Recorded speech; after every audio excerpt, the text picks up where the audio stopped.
Sabi ka, di mo na ako nakilala. Nood nyo ba yung ano, yung eksena sa Cavite?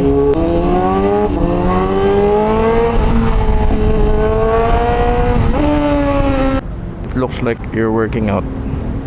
Cycling yon. Sa akin naman kasi, okay lang namang ma-proudan ka sa ano, sa kung anong meron ka, ano. Pero nakalimutan ko buksan yung camera. I'm so sorry my dear neighbors. Yung habit natin, wala na siya. Problema ko dito ngayon mga bro is sagad na sagad yung gas, alam ko. Kaya i-detect niya pag maingay, oh. Sana umabot tayo. Alam niyo naman petrol lang pinapagas ko dito, di ba? So sana umabot. Medyo malayo-layo pa yung Petron dito eh. 2.3 liters. Abot naman siguro yan. Hindi ko lang kasi alam kung gaano ka-accurate to eh. Yun yung problema ko eh. Ay kago, sipa ako. Abot naman siguro to, no? Kahit medyo bumirit tayo ng onte. Accurate naman, sana. Ang meron kasi Petron dito sa ano, sa may sumulong, kaso kakanan pa ako eh.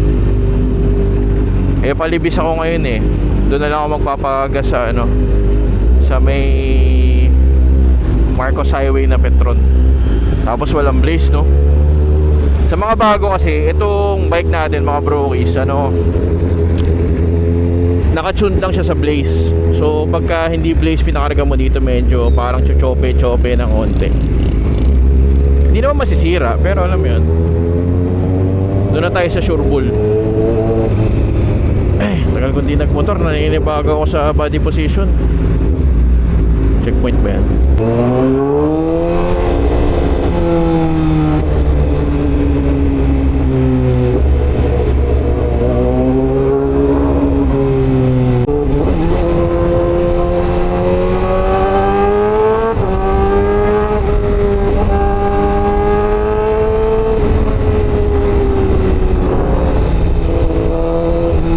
Lalim talaga ng preno, hindi pa natin napapaayos. Ako talaga, sa totoo lang, pagka sa big bike, di ako na may preno sa likod, laging harap lang. Yung RSV4 ko nga, yan, 3 buwan walang preno sa likod yun eh. As in wala nakatanggal. Kumbaga, hindi siya nakakabit. Kasi nung kinuha ko yung parang nagka-problema yung preno, umipit. So, binila naman ng bago, kaso hindi mo na kinabit. Biruin mo yun.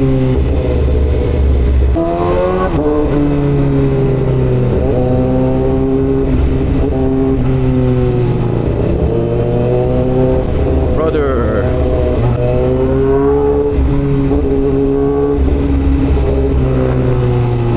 Petron. Let's go.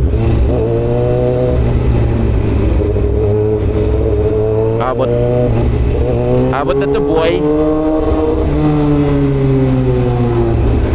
Sana lang may blaze, no? Kasi kung wala, patay tayo.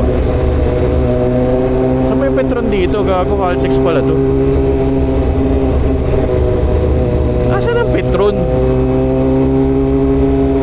Sira ulo, Caltex pala to. Asan ang Petron dito?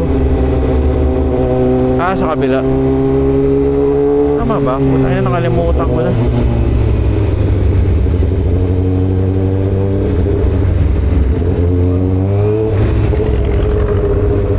Hindi nakalalampas pa ako.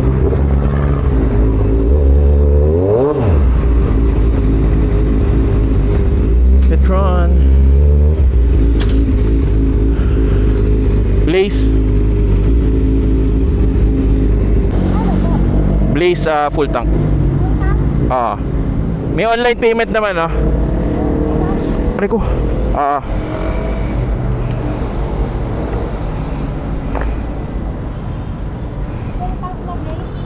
Full tank.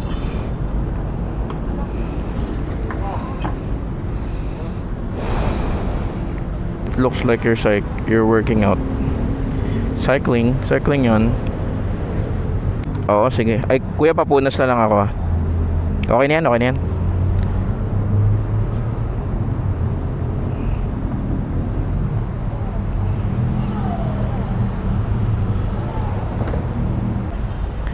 $980.30. Pareho ng concept natin dati, oh. Anis.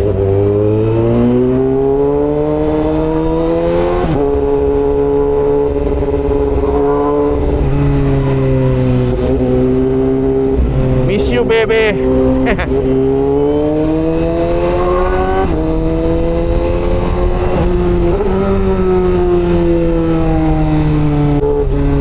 Miss mag big bike, boy. Napanood nyo ba yung ano, yung eksena sa Cavite? Yung tambayan sa Cavite, nakalimutan yung pangalan. Bermosa ba yun? Correct me if I'm wrong. Basta yung nakamultistrada. Di ba yung nangyari? Parang ano, sabi nila nag-tantrums daw. Umalis siya na natumba yung motor. Tapos umalis, pucha, parang masusunugan ng clutch eh. Ang mga nandun pala sina grupo nila Scooter Boy. Si Scooter Boy kasi mga brokies, kakilala natin yan, R1 days pa, yung unang R1 pa natin. Natatandaan nyo, nagpa-carbon tayo ng R1. Sila yung kakulab ko nun, si Scooter Boy mismo. Yung mga yan, mga matatagal na talaga sa big bikes yan. Mga nagmo-motor talaga sila ng yung mga rider talaga sila. Dadaanan na halos lahat ng motor niyan. Sports bike, naked bike. Ngayon, nasa scooter gaming kasi yan. Sa Giorno, alam ko, mag-i-Aerox na rin ngayon yan eh. Pero, kumbaga, lahat ng klase ng motor, dinaanan yan. Ultimo, mga nag-dirt bike ba dati yan? Mga matitindi talaga, in short. So ang dating kasi parang yung approach nung nakamultistrada medyo parang mahangin ba. Ang pagkakaintindi ko kasi sa kwento ni Scooter Boy, ang dating parang motor ko maganda, ano pa kain to, ganyan, which is parang normal lang naman. Kung sa nakakaintindi, normal lang naman siya. Hindi mo sa mamaliitin yung tao, pero alam mo yun, ganun yung dating sa kanila. Kasi itong mga nakakaintindi naman talaga sa big bike, kaya na sobrang tatagal na, baka dekada lang nagbi-big bike yan. So parang pag ganun yung pagkaka-deliver mo sa kanila, medyo medyo off, parang ganun. Nang dating nagyayabang ka or minamaliit mo sila, di ba?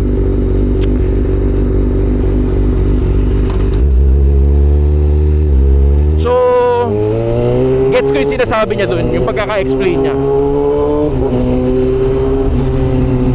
Sa akin naman kasi, okay lang namang maproudan ka sa sa kung anong meron ka, pero wag mo lang masyadong alam yun, kutsa, hayaan mong iba yung maka-appreciate. Hindi yung tipong papamukha mo sa kanilang sobrang ganda ng motor mo. Hayaan mong sila magsabi nun. Hindi mo na kailangang idiin na, ito limited edition to, bla bla bla. Not unless na lang tinatanong ka siguro, di ba? Pero kung hindi naman, parang hindi na siya necessary. For me, kumbaga, ako lang to. Siguro may opportunity lang talaga sa sa approach ng tao. Pero medyo off lang na umabot pa sa point na nag-tantrums siya. Kung tama ba yung term na tantrums, pero parang ganun yung dating eh. Bilis ng dating itong mga to. Naninibago na ako. Kasi mo, kinakabahan ako mag-U-turn pag the F.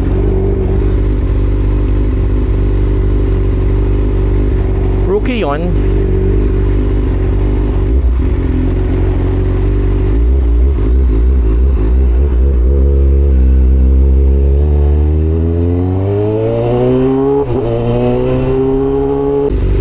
Tayo naman nakikichismis na lang naman, di ba?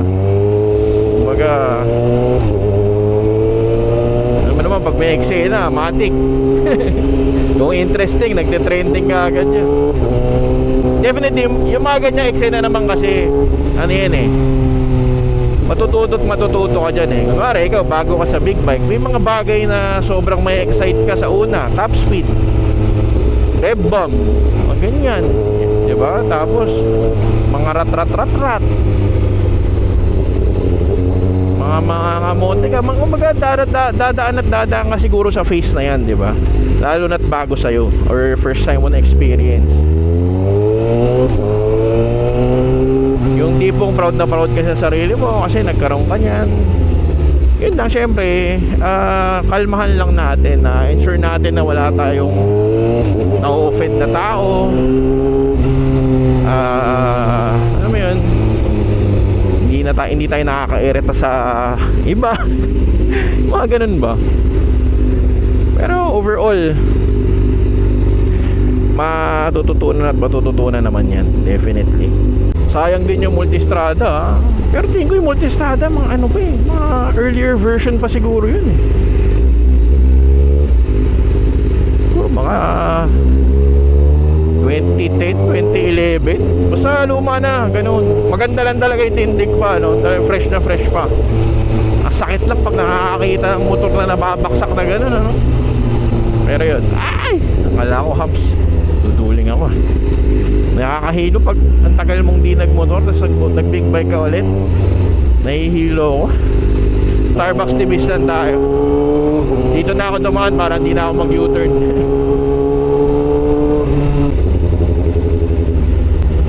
That is life. Uy, tikati, gulat ako. Kala ko natutuling lang ako bumubukas yung pintuan. Bumubukas pala talaga. Hilo ko ah. Yung pawis ko, yung malamig. Alam mo yung ganun.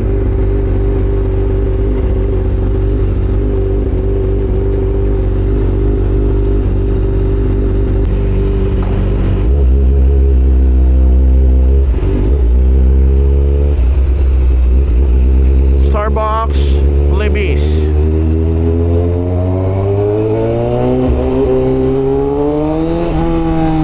Gago ka, dito na pala. Ubo ka. Pangangot ang putang ina.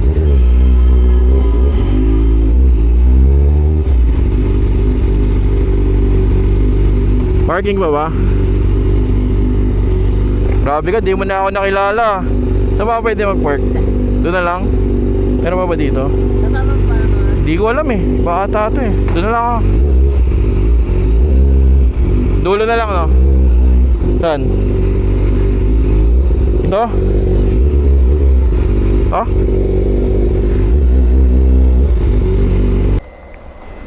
Iko, putak na ka. Dami tumambo eh. Si ano ba to? Indianas ba to?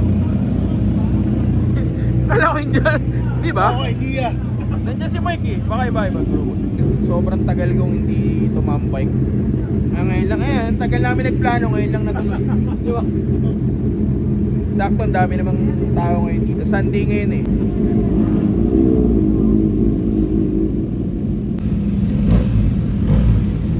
Wala kayong masyado nakikita ng GSXR, pero di ba, pogi, no? Grabe. Ganyan kalaki braso ko. Hindi na chan lang yung malaki sa akin.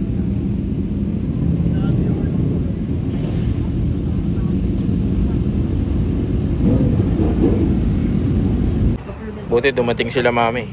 Nakabili akong pagkain. Busy sila. Ang dami nilang pinag-uusapan. Diba? Okay, tayo'y uuwi na mga brokies.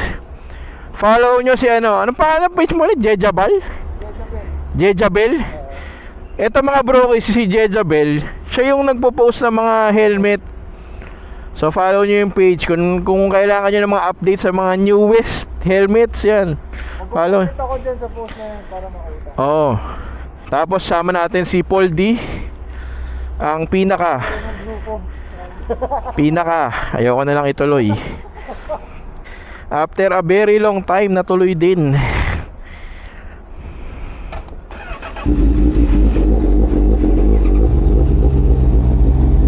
Hindi ko pa pala nakakabit mga brokies yung ano natin, lever guard. Kinabit ko kasi sa Aerox yun eh. Hindi ko pa nakapapakabit. Kabit na lang natin.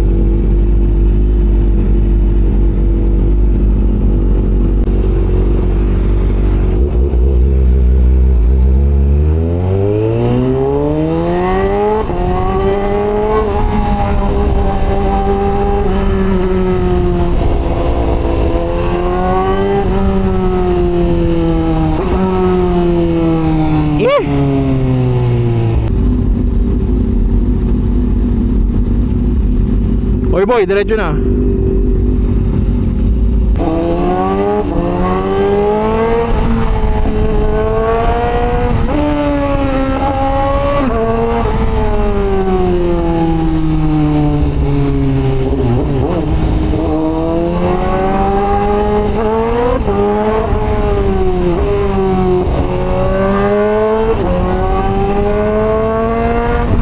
Uy!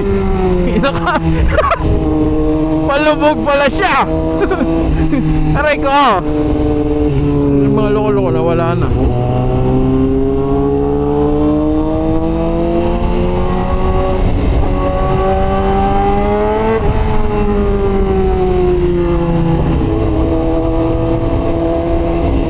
Uy! Nakalabas din gamit. Uy, sarap. Ang galing ko, dami ko sinabi. Patay pala yung camera ko. Ay nako, regarding do sa multistrada na incident na yan, ano, para sa mga newbies, ano, ensure nyo lang na hindi kayo makaka-offend pagka mag-a-approach kayo. Kunwari, you wanna look for new friends, 'di ba? Sa motorcycle world. Okay lang 'yun, huwag kayong matakot. At kailangan mo siyang gawin. 'Di ba? Para makahanap ka ng mga tropa mo, makakasama mo sa pagmumotor. Pero just be careful lang kasi kunwari yung nangyari dun sa multistrada, no, usually yung mga grupo na ganyan magkakakilala na matagal yan, kumbaga nagkakaamuyan na lahat, pare-pareho ng ugali. So pag ganun yung approach mo na sabi nga nila medyo offensive, ang dating parang niyayabangan mo, ganun, medyo off yung ganun, 'di ba? So, kung proud ka sa motor mo, gandang-ganda ka sa motor mo, hayaan mo sila maka-appreciate noon kasi sa mga nakakaintindi, sasabihin nila sa iyo 'yun. Hindi mo na kailangan banggitin sa kanila. Kung limited man 'yan or ano, okay lang 'yun. Alam nila 'yan, 'di ba? Hindi mo na kailangang ipaalandakan sa kanila 'yan, sa totoo lang. Lalo na sa mga, sabi ko nga, sa mga nakakaintindi, 'di ba? Sa totoo lang yung multistrada na 'yun for, ewan ko anong year model, 2011 yung sa 2015, maganda pa rin siya, makaka-appreciate pa rin talaga yun ng mga nagmumotor, 'di ba? Yun nga lang, huwag mo nang masyadong ipamukha na sobrang ganda ng motor mo kasi, 'di ba? Alam na nila yun. Tsaka yung mga ganyan, kumbaga, lalo na yung mga matatagal na nagmumotor, malamang dinaanan na nila yung mga ganyang motor, 'di ba? Ma-appreciate nila yan, oo, pero kumbaga napaglipasan na nila. So yan lang, share ko lang. Pasok na tayo kasi ang oras na, 12:18 na pala. So that's it mga brokies. Maraming salamat sa pagsama. Humaya tayo at magparami. More vlogs for 2026. Tignan natin. Peace out.